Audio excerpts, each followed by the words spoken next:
और दोस्तों मैं दीपांशु आप सभी का चैनल पे स्वागत करते हैं। दोस्तों गुप्त काल के या गुप्त साम्राज्य या गुप्त वंश से जो टॉपिक होता है उस टॉपिक को हम लोग दो पार्ट में हम लोग पढ़े देखे समझे कि गुप्त काल का कैसे विकास हुआ था और इनके महत्वपूर्ण शासक जो हुए और उनके द्वारा जो उपलब्धियां दिया गया था इतिहास में उनको हम लोग देखें। तो यदि आप तो गुप्त काल के टॉपिक को आप नहीं पढ़े हैं तो आप हमारे चैनल के प्लेलिस्ट में जाइए और वहां आप गुप्त काल का 2 वीडियो है, मात्र 40 या 45 मिनट तक का वीडियो है, उसको आप देखिए 2 पार्ट में। फिर अब जो है इस वीडियो को देखिएगा तो आपको एक कॉन्फिडेंस अपने आप आपको आएगा कि हम कुछ पढ़े तो कुछ सीखें। तो आज की वीडियो गुप्त काल या गुप्त वंश या गुप्त साम्राज्य से संबंधित 50 क्वेश्चन को आज हम इस वीडियो में कवर करेंगे। तो ये पार्ट 1 रहेगा और नेक्स्ट फिर पार्ट 2 आएगा जिसमें हम बचे 50 क्वेश्चन को हम लोग सॉल्व करेंगे। यदि आप ये 100 क्वेश्चन सॉल्व कर लेते हैं तो आपको किसी और बुक का MCQ सॉल्व करने की आवश्यकता नहीं है, ठीक है ना। तो पहले अब देखते हैं, हम वीडियो को स्टार्ट करते हैं, फिर देखिए क्वेश्चन, आपको देखिए क्वेश्चन सॉल्व होता है कि नहीं होता, ठीक है ना। चलिए पहला क्वेश्चन क्या कि गुप्त वंश का संस्थापक कौन था। तो गुप्त वंश का संस्थापक कौन था, तो वो श्रीगुप्त था, श्रीगुप्त था। और इनका पुत्र कौन था, इनका पुत्र घटोत्कच, ठीक है ना। इसके पुत्र कौन था, चंद्रगुप्त प्रथम। ये चीज़ है, तो ऑप्शन क्या है, राइट आंसर इसका सी है। चलिए नेक्स्ट क्वेश्चन देखते हैं। क्वेश्चन देखिए, क्वेश्चन क्या है कि गुप्त किसके सामंत थे। तो गुप्त जो है वो सातवाहन वंश, किसके, सातवाहन वंश के ये सामंत थे, सातवाहन वंश के सामंत थे। नेक्स्ट क्वेश्चन देखिए कि गुप्त वंश के किस शासक ने सर्वप्रथम महाधिराज की उपाधि धारण की थी, ठीक है ना। तो स्टार्टिंग का जो 2 शासक हुए श्रीगुप्त और घटोत्कच, ये दोनों जो है महाराजा का उपाधि धारण किया था, ठीक है ना। और घटोत्कच के जो पुत्र थे चंद्रगुप्त प्रथम, इन्होंने पहली बार जो है महाधिराज की उपाधि धारण किया था। इसका राइट आंसर हो गया चंद्रगुप्त प्रथम। नेक्स्ट क्वेश्चन देखते हैं हम लोग। नेक्स्ट क्वेश्चन देखते हैं कि परम भागवत उपाधि धारण करने वाला प्रथम गुप्त शासक कौन थे। तो परम भागवत, ठीक ना, या शक विजेता, ये जो है या विक्रमादित्य, ये उपाधि धारण कौन किया था, चंद्रगुप्त द्वितीय, जिसे चंद्रगुप्त विक्रमादित्य भी कहा जाता है। तो ये इसका राइट आंसर क्या होगा, चंद्रगुप्त द्वितीय। नेक्स्ट क्वेश्चन देखते हैं। नेक्स्ट क्वेश्चन है कि गुप्त शासन के दौरान निम्नलिखित में से ऐसा व्यक्ति कौन था जो एक महान खगोल विज्ञानी और गणितज्ञ था, ठीक ना। तो गुप्त शासक के दौरान, ठीक ना, कई सारे संस्कृत के विद्वान, ठीक, खगोल विज्ञान, गणित के विद्वान काफ़ी प्रचलित हुआ, ठीक ना। तो हम पढ़े ही थे कि चंद्रगुप्त द्वितीय के शासनकाल में जो है उसके दरबार में नवरत्न थे, ठीक ना।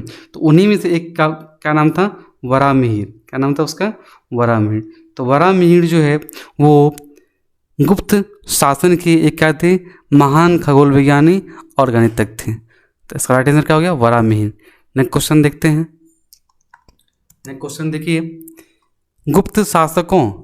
गुप्त शासकों की सरकारी या दरबारी भाषा, राजकीय भाषा क्या थी। तो गुप्त शासकों की जो दरबारी भाषा थी वो क्या थी, संस्कृत। लेकिन याद रखिएगा संस्कृत जो था ये उच्च वर्गों के लिए बोली जाने वाली भाषा थी। लेकिन जब बात करें हम निम्न या निचले वर्ग के, दबे वर्ग के, तो वो लोग जो थे निम्न वर्ग के लोग, वो प्राकृत भाषा का उपयोग करते थे, ठीक है। तो क्वेश्चन के अनुसार राइट आंसर क्या होगा, संस्कृत। चलिए नेक्स्ट क्वेश्चन देखते हैं हम लोग। नेक्स्ट क्वेश्चन देखिए, इतिहासकार V.A. स्मिथ ने किसकी विजयों से प्रभावित होकर उसे भारत का नेपोलियन कहकर पुकारा है, ठीक है ना। तो B.A. स्मिथ के अनुसार, ठीक ना, शासक थे, गुप्त शासक कौन थे? समुद्रगुप्त। तो समुद्रगुप्त जो थे वो काफ़ी आक्रमणकारी और विस्तारवादी शासक हुए, जिन्होंने विस्तारवादी हैं, जिन्होंने उत्तर भारत के 9 राज्य और दक्षिण भारत के 12 राज्य को जीतकर पूरे साम्राज्य का विस्तार किया, एक बृहद साम्राज्य का विस्तार किया था। जिस तरह मौर्य साम्राज्य था उसी तरह समुद्रगुप्त के द्वारा एक बड़े भूभाग पर कब्जा किया गया था, ठीक ना। तो इसी कारण जो है वी.ए. स्मिथ ने समुद्रगुप्त को क्या कहा? भारत का नेपोलियन कहा है। राइट आंसर क्या होगा? डी हुआ। नेक्स्ट क्वेश्चन देखते हैं हम लोग। नेक्स्ट क्वेश्चन देखिए कि गुप्त वंश का वह राजा कौन था जिसने हुनों को भारत पर आक्रमण करने से रोका, ठीक ना। तो गुप्त शासक क्या था? स्कंद गुप्त के शासनकाल में जो है हुनों का आक्रमण हुआ और इन्होंने, ठीक ना, अपने पुत्र कुमार गुप्त को हुनों से युद्ध करने के लिए भेजा और कुमार गुप्त ने इसे बुरी तरह से हारा, ठीक ना। तो ये क्या देखिए कि स्कंद गुप्त के शासनकाल में क्या हुआ था? आक्रमण हुआ था और इसके पुत्र कौन थे? कुमार गुप्त ने उसे पराजय किया। साथ ही कुमार गुप्त से एक और है, एक पॉइंट है, कुमार गुप्त के द्वारा ही नालंदा विश्वविद्यालय का निर्माण किया गया था, ठीक। राइट आंसर इसका सी, स्कंद गुप्त है। नेक्स्ट क्वेश्चन देखते हैं हम लोग। नेक्स्ट क्वेश्चन देखिए। नेक्स्ट क्वेश्चन है कि गुप्त राजवंश किस लिए प्रसिद्ध था? तो गुप्त राजवंश प्रसिद्ध इसीलिए था क्योंकि गुप्त काल में वास्तुकला के क्षेत्र में, स्थापत्य के क्षेत्र में काफ़ी विकास हुआ। जैसे वास्तुकला, मूर्तिकला, चित्रकला, साहित्य कला, इन सभी में जो है काफ़ी विकास हुआ। इसीलिए गुप्त काल को जो है स्वर्ण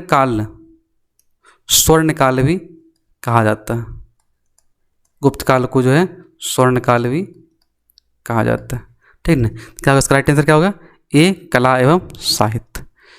right answer A. Next question देखते हैं। नेक्स्ट क्वेश्चन देखिए क्या है कि अजंता कलाकृति किससे संबंधित है? तो अजंता कलाकृति, यदि हम बात करें चित्रकला के क्षेत्र में, तो चित्रकला के क्षेत्र में 2 काफ़ी महत्वपूर्ण है। एक है अजंता की गुफाएं, ठीक ना, और दूसरा है बाघ की गुफाएं। ये आपको महाराष्ट्र में है और बाघ की गुफाएं जो है ये कहाँ पे? मध्य प्रदेश में, ठीक ना। तो अजंता की गुफाएं जो है इसमें, ठीक ना, इसमें बौद्ध धर्म की महायान शाखा से संबंधित है और इन्हीं की घटनाओं को चित्र में चित्रकारी किया गया है। जबकि बाघ गुफाएं जो है इसमें मानव के जीवन, मतलब लोक कल्याण की जो प्रवृत्ति है उसको चित्र के माध्यम से दिखाया गया, ठीक ना। तो अजंता कलाकृतियाँ किससे संबंधित हैं? तो अजंता कलाकृतियाँ और बाघ की कलाकृतियाँ दोनों किससे संबंधित है? तो ये गुप्त काल से संबंधित है। राइट आंसर क्या हो गया? डी, गुप्त काल। नेक्स्ट क्वेश्चन देखते हैं। नेक्स्ट क्वेश्चन देखिए क्या है कि कुछ विद्वानों के अनुसार कवि कालिदास किसके राज कवि थे? तो क्या बोले कि चंद्रगुप्त द्वितीय विक्रमादित्य भी कहा जाता है। इनके ही दरबार में 9 रत्न थे जिसमें, ठीक ना, एक कालिदास भी थे। तो कौन होगा इसका राइट आंसर? सी, राइट आंसर। नेक्स्ट क्वेश्चन देखते हैं। नेक्स्ट क्वेश्चन देखिए क्या है कि अजंता चित्रकारी का विषय वस्तु निम्नलिखित में से किससे संबंधित है? तो क्या बताएं इससे पहले हम कि अजंता चित्रकारी किससे संबंधित है? तो ये संबंधित है किससे? बौद्ध धर्म से संबंधित है। नेक्स्ट क्वेश्चन देखिए। नेक्स्ट क्वेश्चन है कि उत्तर गुप्त युग में जो विश्वविद्यालय प्रसिद्ध हुआ वो कौन था? तो वो कौन था? नालंदा विश्वविद्यालय। और ये जो है किसके द्वारा निर्माण किया गया था? तो कुमार गुप्त के द्वारा जो है इसका निर्माण का कार्य किया गया था। राइट आंसर क्या होगा? Option C. नेक्स्ट क्वेश्चन देखिए, नेक्स्ट क्वेश्चन देखिए, नेक्स्ट क्वेश्चन है कि एरन अभिलेख का संबंध किस शासक से है? तो एरन अभिलेख जो है इसमें भानुगुप्त, ठीक ना, भानुगुप्त का जानकारी मिला है, साथ ही सती पर्ता का भी इसमें से इसकी जानकारी प्राप्त हुआ, ठीक है। इसका राइट आंसर क्या होगा? एरन अभिलेख किससे? भानुगुप्त से, भानुगुप्त से। नेक्स्ट क्वेश्चन देखते हैं, नेक्स्ट क्वेश्चन क्या है कि फायान किसके शासनकाल में भारत आया था? तो फायान जो है चंद्रगुप्त द्वितीय के दरबार में आया था, चंद्रगुप्त द्वितीय के दरबार में आया था। राइट आंसर क्या हो गया? चंद्रगुप्त। नेक्स्ट क्वेश्चन देखते हैं, नेक्स्ट क्वेश्चन क्या है? भारतीय संस्कृति का स्वर्ण युग था और इसीलिए इसे स्वर्ण काल भी कहा जाता है। तो क्यों? गुप्त काल के समय कला एवं स्थापत्य कला में काफ़ी विकास हुआ। कला के क्षेत्र में जैसे क्या बोले, वास्तुकला, चित्रकला, मूर्तिकला और साहित्य कला में जो है काफ़ी विकास हुआ था। इन चारों कला में महत्वपूर्ण विकास के लिए ही गुप्त काल को जो है स्वर्ण युग या स्वर्ण काल भी कहा जाता है। तो इसका राइट आंसर क्या होगा? गुप्त काल। नेक्स्ट क्वेश्चन देखिए, नेक्स्ट क्वेश्चन है फायान कहाँ का निवासी था? तो फायान कहाँ के निवासी था? तो फायान जो थे वो चीन के निवासी थे। कहाँ के निवासी थे? चीन के निवासी थे। तो राइट आंसर क्या होगा? चीन। नेक्स्ट क्वेश्चन देखते हैं, नेक्स्ट क्वेश्चन देखिए, अस्कंद गुप्त को किस स्तंभ लेख में शक्रोपम कहा गया? ठीक है, तो अस्कंद गुप्त को जो है कहम स्तंभ लेख में उसे शक्रोपम कहा है। नेक्स्ट क्वेश्चन देखिए, नेक्स्ट क्वेश्चन क्या है? किस गुप्तकालीन शासक को कविराज कहा गया? तो समुद्रगुप्त एक महान शासक थे जिन्हें संगीत प्रेमी कविराज भारत का नेपोलियन आदि नामों से जाना जाता है। इसका होगा राइट आंसर कौन हो गया? समुद्रगुप्त। चलिए नेक्स्ट क्वेश्चन देखते हैं, नेक्स्ट क्वेश्चन है कि श्रीलंका के राजा मेघवर्मन ने किस स्थान पर भगवान बुद्ध की मंदिर स्थापित करने के लिए समुद्रगुप्त से अनुमति मांगा था? तो ये कौन सा जगह है? तो ये बोधगया। कौन है? बोधगया एक जगह है जहाँ पर मेघवर्मन ने भगवान बुद्ध का मंदिर बनाने के लिए अनुमति मांगा था। तो राइट आंसर क्या होगा? बोधगया। नेक्स्ट क्वेश्चन देखते हैं, नेक्स्ट क्वेश्चन है कि मंदिर निर्माण कला का सर्वप्रथम प्रारंभ कब हुआ था? ठीक है, तो मंदिर निर्माण कला जो था सबसे पहले गुप्त काल में ही, किस काल में? गुप्त काल में ही आरंभ हुआ। इससे पहले जो है मूर्ति का निर्माण तो था, लेकिन मंदिर का निर्माण जो है सबसे पहले गुप्त काल में ही प्रारंभ हुआ। ठीक है, राइट आंसर क्या होगा इसका? गुप्त काल। नेक्स्ट क्वेश्चन देखते हैं, नेक्स्ट क्वेश्चन देखिए, चंद्रगुप्त द्वितीय ने विक्रमादित्य की उपाधि कब धारण किया था? ठीक है, कब धारण किया था? देखिए इसका ऑप्शन क्या है? ऑप्शन इसका क्या है? शकों को उन्मूलन करने के बाद, गुप्त सिंहासन बैठने के बाद, चांदी के सिक्के जारी करने पर। ठीक ना, तो इसका आंसर क्या होगा?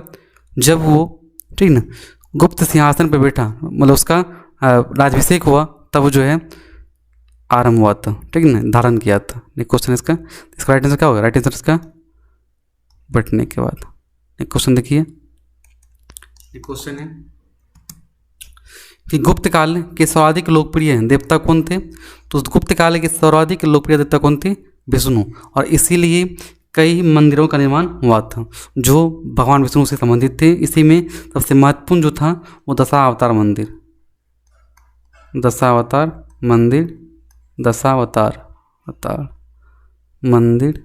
संबंधित। नेक्स्ट क्वेश्चन देखते हैं।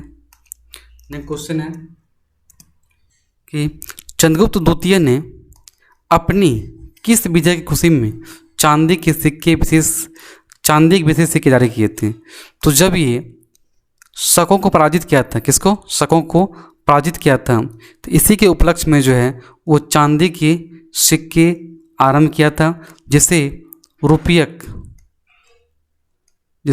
रुपयक कहा जाता था। रुपयक। चलिए नेक्स्ट क्वेश्चन देखते हैं। नेक्स्ट क्वेश्चन है कि मेहरौली स्थित लौह स्तंभ का निर्माण किस सदी में हुआ था? तो मेहरौली स्थित लौह स्तंभ का निर्माण जो है वो 4वीं सदी, कब? 4वीं सदी में। कहाँ?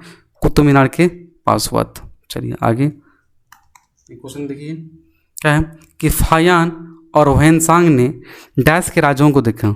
तो फाहियान और ह्वेनसांग जो है वो चंद्रगुप्त विक्रमादित्य एवं हर्षवर्धन इन दोनों के राजाओं को देखा था।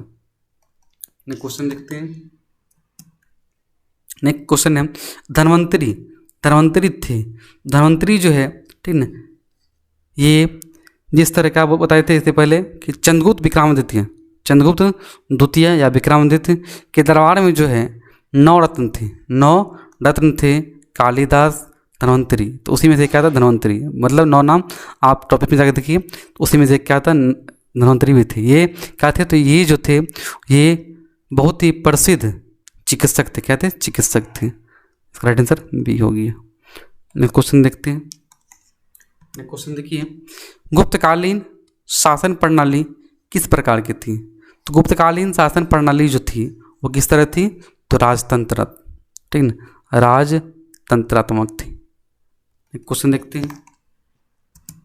नेक्स्ट क्वेश्चन देखिए कि फाहियान द्वारा रचित ग्रंथ फो को की में निम्न में से किसका विवरण नहीं मिलता? तो वो इसमें जो है बौद्ध राज्यों का मिलता है, गौतम बुद्ध के उपदेश का मिलता है, बौद्ध मंदिरों, स्तूपों एवं विहारों का भी चर्चा किया है, लेकिन बौद्ध धर्म के सिद्धांतों का उन्होंने चर्चा नहीं किया। ये राइट आंसर इसका ये हुआ। नेक्स्ट क्वेश्चन देखते हैं। नेक्स्ट क्वेश्चन देखिए, गुप्त स्थापत्य कला का सर्वोत्कृष्ट मंदिर निम्न में से कौन सा है? तो सबसे जो प्रसिद्ध मंदिर थे वो कौन था? देवगढ़ का दशावतार मंदिर। जो भी मंदिर है, भीतरगांव का मंदिर, ठीक ना, भुमरा का शिव मंदिर, तिगवा का विष्णु मंदिर, सब क्या है? ये सभी गुप्त काल के ही समय इसका निर्माण किया गया था। यहाँ क्या पूछा है? सबसे जो उत्कृष्ट हैं वो कौन था?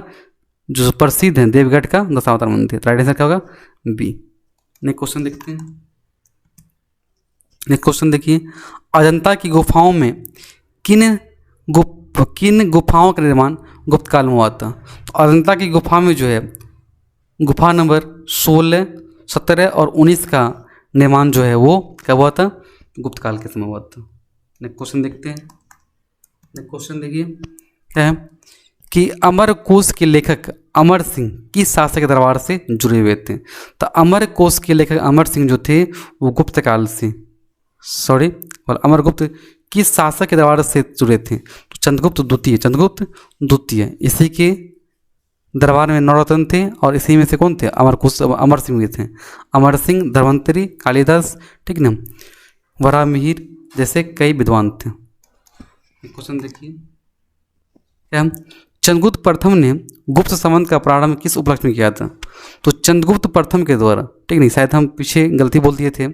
चंद्रगुप्त प्रथम के द्वारा, ठीक ना, गुप्त संबंध का प्रारंभ किया गया था 319 ईस्वी में। तो वो किस उपलक्ष्य में? तो जब उसका राजरोहण हुआ था, राजाभिषेक हुआ था। ने क्वेश्चन देखिए,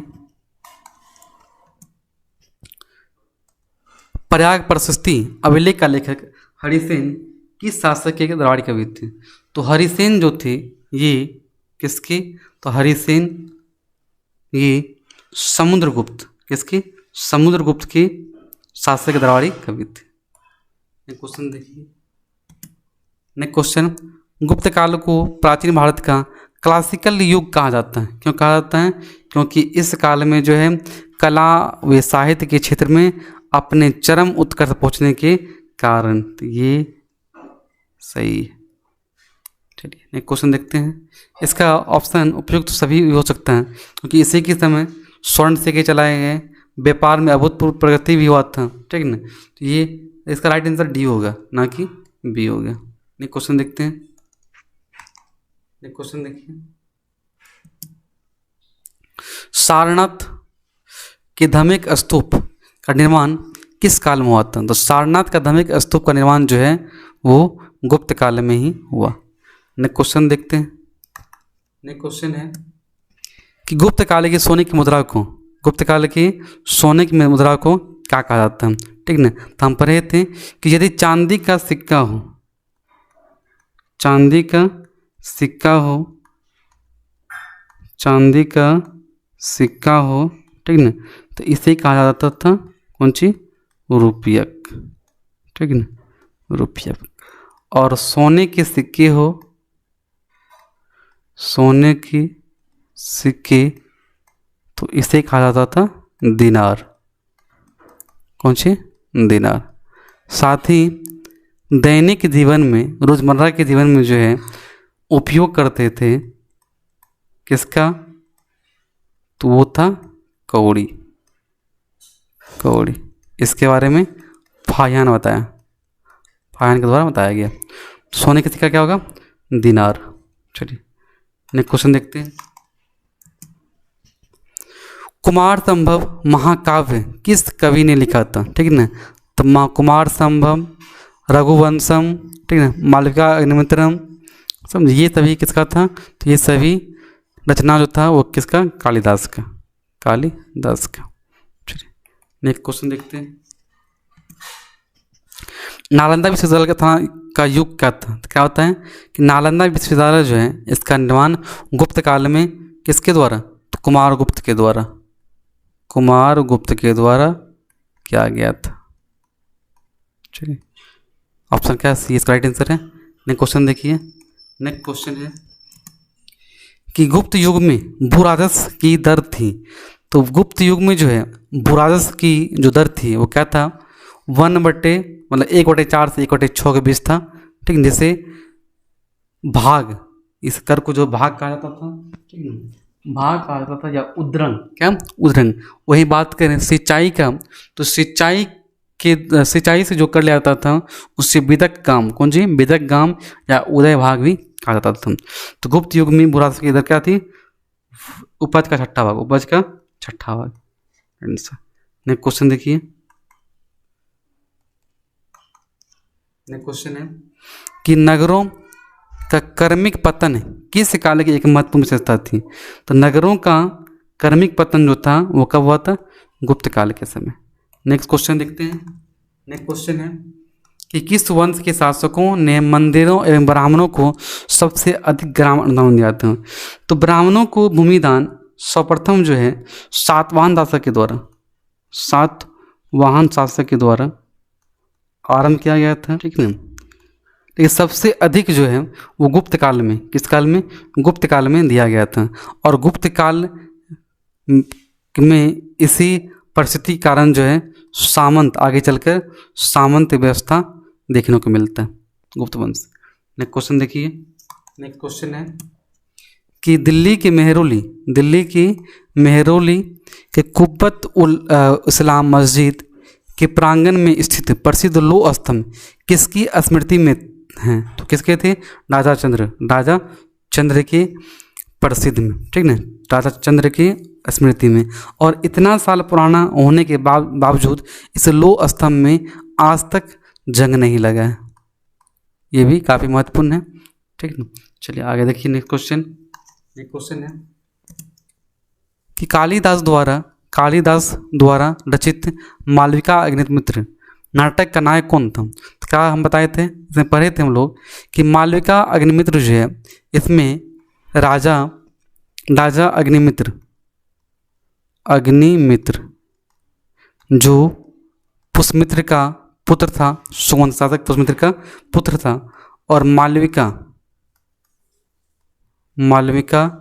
के बीच जो प्रेम प्रसंग था उसी को इसमें बताया गया था, ठीक ना। क्या हुआ, अग्निमित्र, नायक कौन था, अग्निमित्र। कि समुद्रगुप्त की सैनिक उपलब्धियां का वर्णन उसके किस अभिलेख में उपलब्ध है। ठीक ना। तो यदि गुप्त काल का बात करें तो कौन होगा, वो सिर्फ एक ही है, तो एरन अभिलेख, और एक क्या था, प्रयाग प्रशस्ति अभिलेख। दो चीज़ का नाम जरूर याद रखिएगा, इसमें एरन अभिलेख है। चलिए आगे देखते हैं। नेक्स्ट क्वेश्चन है कि निम्न में से किस काल में स्त्रियों की पुरुषों से बराबरी था। तो ये काल में बात करें तो ये गुप्त काल में, गुप्त काल में। नेक्स्ट क्वेश्चन देखिए कि कौन सा राजवंश हुनों के आक्रमण से अत्यंत विचलित हुआ था। कौन था, वो गुप्त काल। और यही हुनों के आक्रमण के कारण ही, ठीक ना, और कुछ कमजोर शासक के कारण गुप्त काल का विनाश हुआ था। राइट आंसर क्या होगा, गुप्त काल, गुप्त। चलिए नेक्स्ट क्वेश्चन देखते हैं। निम्नलिखित में से कौन सा नाटक कालिदास ने नहीं लिखा। तो कौन होगा, कौन होगा, देखिए याद रखिए कि ये जो है मालविका अग्निमित्र, ये भी कालिदास का लिखा हुआ है। विक्रमो इर्सियम, ठीक है, ये भी लिखा हुआ है। अभिज्ञान शकुंतलम ये भी है। जानकी हरण जो है ये कालिदास के द्वारा रचित पुस्तक नहीं है। तो ये हम आज क्या देखें, तो 50 क्वेश्चन हम लोग कंप्लीट किए। अब नेक्स्ट जो वीडियो आएगा पार्ट 2, इसमें भी हम 50 क्वेश्चन को देखेंगे। ठीक है, इस 100 क्वेश्चन को सॉल्व आप यदि कर लेते हैं टॉपिक पढ़ने के बाद, ठीक है, तो आप देखिएगा, यदि आपको विश्वास नहीं हो तो आपको किसी प्रकाशन का बुक उठा लीजिए, उस बुक में जो है आप सॉल्व कीजिएगा तो 100 में आपको 98 क्वेश्चन जरूर बनेगा। ठीक है, तो हम आशा करते हैं कि आप पहले टॉपिक देखिएगा, यदि टॉपिक नहीं देखे टॉपिक देखिए, टॉपिक देखने के बाद MCQ को जरूर देखिएगा, तो ये आपके लिए बहुत ही फायदेमंद होगा। ठीक है ना। जय हिंद, जय भारत। फिर मिलते हैं नेक्स्ट क्लास में।